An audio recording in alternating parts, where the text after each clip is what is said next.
We're going to talk about a feeling that I think a lot of us know, but we just don't really have the words for it.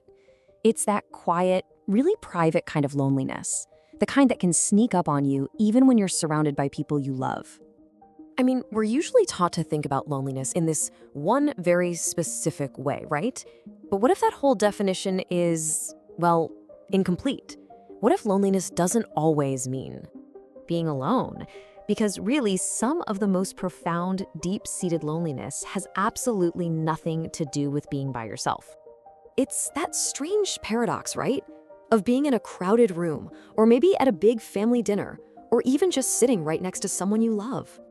And still, somehow, feeling this deep, unshakable sense of being unseen. Yeah. That's really the heart of it, isn't it? That feeling that no one around you truly sees what's actually happening on the inside. Okay, so this is what we're going to call the unseen feeling.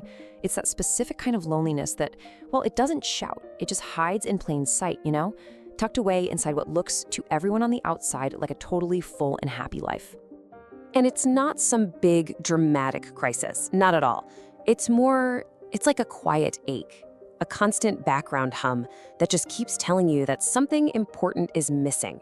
You can't quite name it, can't put your finger on it, but you feel that absence every single day. It all comes down to this feeling of proximity, but without any real connection. I mean, you can be physically right next to somebody and still feel like there's a whole ocean between you. Emotionally, you're just worlds apart.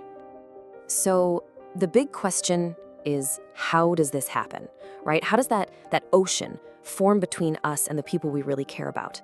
Well, it turns out that connection can fade so quietly, so slowly, that we barely even notice when it's gone. Just think back for a second, back to when you were younger.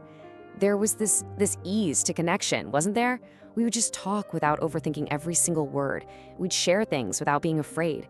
And friendships, they just kind of happened. The stakes felt so much lower, and just being yourself was the default setting. But then, over time, our conversations start to change. We begin to trade those really deep questions, like, hey, how do you really feel? For logistics. How was your day? The whole focus just shifts from emotional connection to practical management. And look, it's so important to get this. This isn't anyone's fault.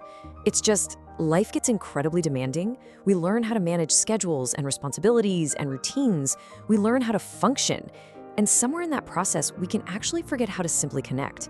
We start saying, I'm fine, because honestly, it's just easier than trying to explain something as complicated as I feel distant. All right, so to really understand this quiet age, we have to get super clear on one really crucial difference. And that's the difference between being alone and feeling lonely. Okay, so here's the key distinction. Being alone, that's just a physical state. You could be alone on a hike and feel amazing, totally at peace. Loneliness, on the other hand, that's an emotional state. It's a feeling of disconnection, and it's the kind of thing that can show up at your own surprise party. And that just proves that physical presence or even physical contact, it's just not enough. You can be touched and still feel completely untouched. You can be held in someone's arms and feel totally alone if that person holding you doesn't truly see you. And you know what makes this feeling even heavier? It's the layer of guilt we almost always pile on top of it. We look around at our lives, our families, our jobs, our homes, and we tell ourselves, I have no right to feel this way. We think, I should be grateful, and we end up feeling ashamed of being lonely in the first place. But let's just pause here for a second and ask a totally different question.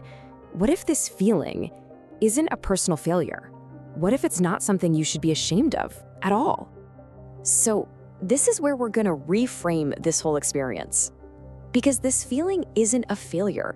It's actually a signal, and it's trying to tell you something incredibly important. Seriously, think of it like this. Hunger tells you that you need food, right? Thirst tells you that you need water.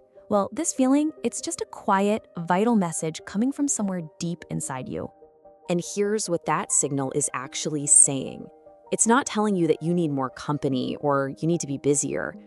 It's a signal of unmet depth. Your soul is basically craving a connection that goes way beyond the surface. And if we actually listen to that signal, that call for unmet depth, it starts to point us toward a really powerful transition. It's a journey away from all the noise and toward real meaning. See, what this loneliness really means is that you've grown. Your standards for what connection is have evolved. You're just not satisfied with noise and company anymore. You're ready for real presence, for actual meaning.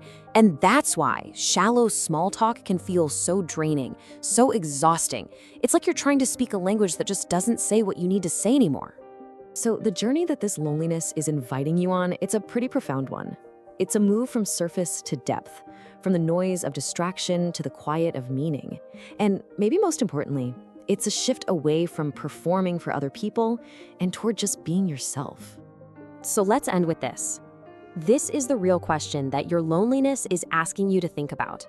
It's not about who is around me anymore. It's about who in my life truly sees me. And answering that, well, that isn't the end of the journey. It's the beginning of a much deeper, more authentic one. And that, for sure, is a path worth exploring.